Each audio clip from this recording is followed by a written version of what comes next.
দেউতায়ে কৰা পাচলি বাগিচাখন। এতিয়া আহকচোন চাওঁ এই বাগিচাখনত দেউতায়ে কি কি খেতি লগাইছে। একেবাৰে মই কাটিবলৈ কটাৰীখন লগত লৈয়ে আহিছোঁ। আহক শিল্পী দে দিয়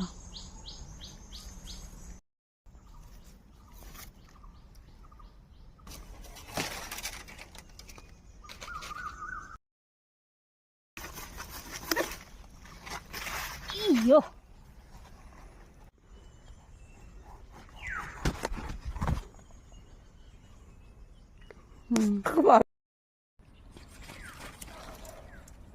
ভাঙি